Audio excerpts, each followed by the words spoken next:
सदा संसार को उपकारी बनकर कुछ ना कुछ देते आए हैं। कभी भी किसी से कुछ नहीं मांगा, याचना नहीं करते, परंतु राम ने आज पहली बार अपने अधिकार से कुछ मांगा है, कुछ आशा रखकर तुम्हारी उपासना की है। निर्विघ्न दुर्गति जल्दी 3 दिन विधि पूर्वक पूजन करने के बाद तुम केवल वज्र में अहंकार की गर्जना करते रहे।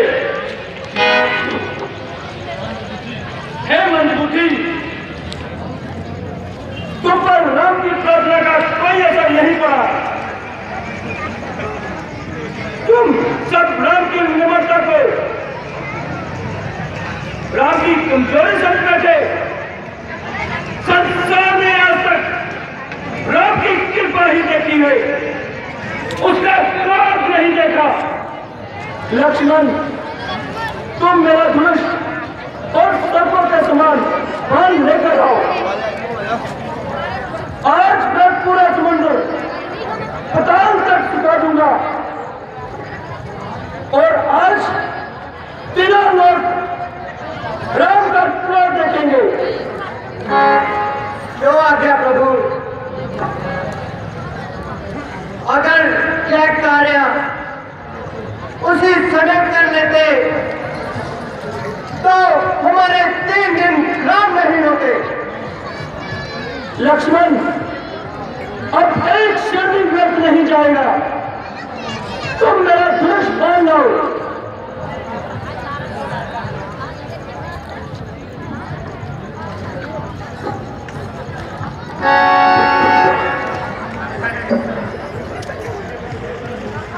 जैसे मूर्ख के सामने विनय दिखाना और कुटिल के सामने प्रीति करना सब व्यक्त होता है, जिस प्रकार मां ममता में फंसे हुए को ज्ञान देना, बंजर धरती पर बीज बोना व्यक्त होता है, उसी प्रकार तुम जैसे अहंकारी के सामने राम की विनय और पूजन का कोई मोल नहीं है। समस्त देवी देवता और यहाँ के जीव चंचल इस बात के साक्षी है कि राम के पास समुद्र को सुखाने की शक्ति होते हुए भी वह वरुण देव का मान रखने के लिए पूर्ण विनय और सच्चे हृदय से समुद्र की पूजा की है और सेना सहित और जाने की विनती की है। परंतु शास्त्र कहता है, जैसे केवल काटने पर ही फल देता है, उसी प्रकार नीच का दम देने से ही उसका सर झुकता है। और अब मैं ब्रह्म अस्त्र का संधान कर इस समुद्र को पताल तक सुखा दूंगा, जहां जल के स्थान पर केवल रेत और बालू ही रह जाएंगे, जिसके ऊपर से मेरी समस्त सेना आगे बढ़ेगी।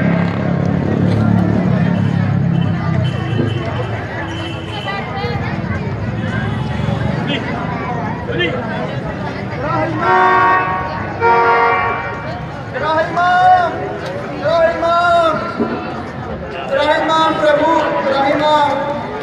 क्षमा करो प्रभु, क्षमा करो, मेरे अवगुण क्षमा करो प्रभु। पूजा और विनय के बदले में मैंने अपना स्थान छोड़कर आपको मार्ग नहीं दिया।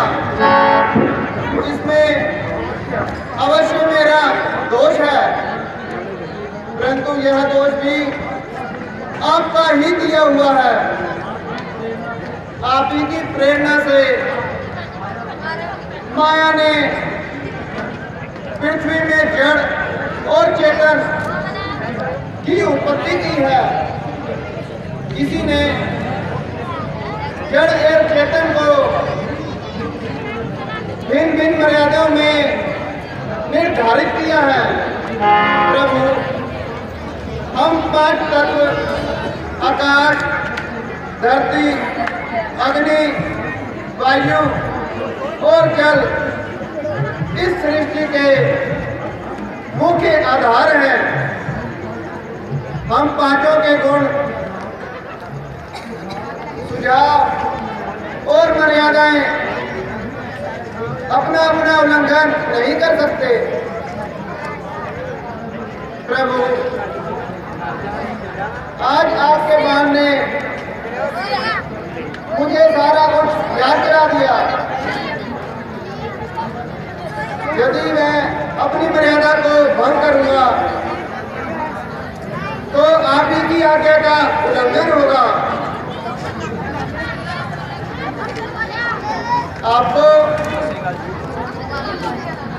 आपको सर्वसमर्थ है। आपके बाण चलाने से ही मैं पाताल तक सूख जाऊंगा। मैं तो आपकी इच्छा मात्र से ही पाताल तक सूख सकता हूँ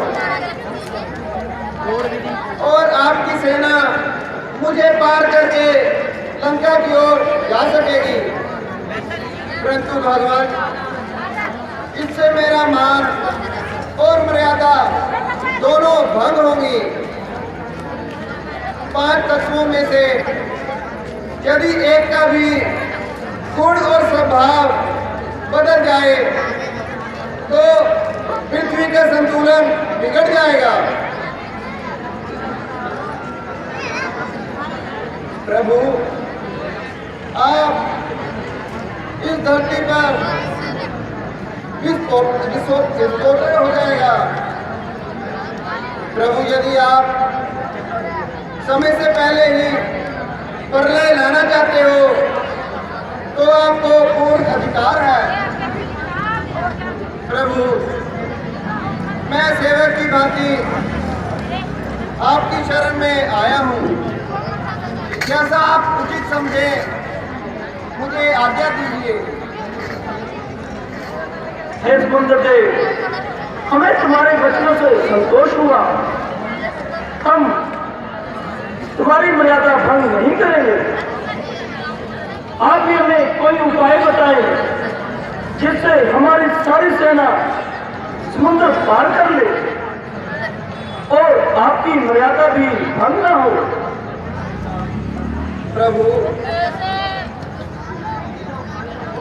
इसका उपाय तो बहुत सहज है। आपकी सेनापतियों में नल और नील नामक 2 भाई हैं। वह बाल्यकाल में बहुत शरारती थे। वह ऋषि मुनियों का सामान उठाकर जल में फेंक दिया करते थे। एक बार एक ऋषि ने क्रोधित होकर उन्हें श्राप दिया था कि वह जो भी सामान अपने हाथों से जल में फेंकेंगे वह कभी भी नहीं डूबेगा और वैसा ही रहेगा। आज वह श्राप आपके लिए वरदान बनेगा। प्रभु, नल विश्वकर्मा जी का योजक पुत्र भी है। वह इस विद्या को भी जानता है। यदि वह अपने हाथों से समुद्र में पत्थर फेंकेगा तो लंका तक एक सेतु बन जाएगा। और मैं तुम्हें वचन देता हूँ कि मैं भी इन द्वारा डाले गए पत्थरों को स्वयं निर्धारण कर एक सेतु का निर्माण कराऊंगा और आपकी सहायता करूंगा। इस प्रकार समुद्र को भागने से तीनों लोकों में आपका यश होगा। हे सागर, हम तुम पर बहुत प्रसन्न हैं। तुम्हारी उदारता से हम तुम्हारे प्रेम के नहीं हो गए, परंतु हमारी एक और समस्या का समाधान कीजिए। हमारा ये मान अमोघ है।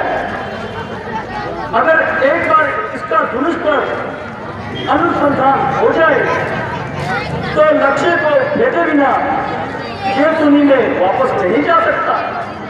हे समुद्र देव, आप हमें यह बताएं कि इसे हम कौन सी दिशा में छोड़ें। प्रभु, उत्तर दिशा में दुंदुभी नामक एक राक्षस ने बहुत उत्पात मचाया हुआ है। आप यह बाण उस पर छोड़ दीजिए। तथास्तु। प्रभु, अब मुझे जाने की आज्ञा दीजिए और आप पर शिव शंकर और माँ भवानी कृपा करें और आपको विजयी बनाए।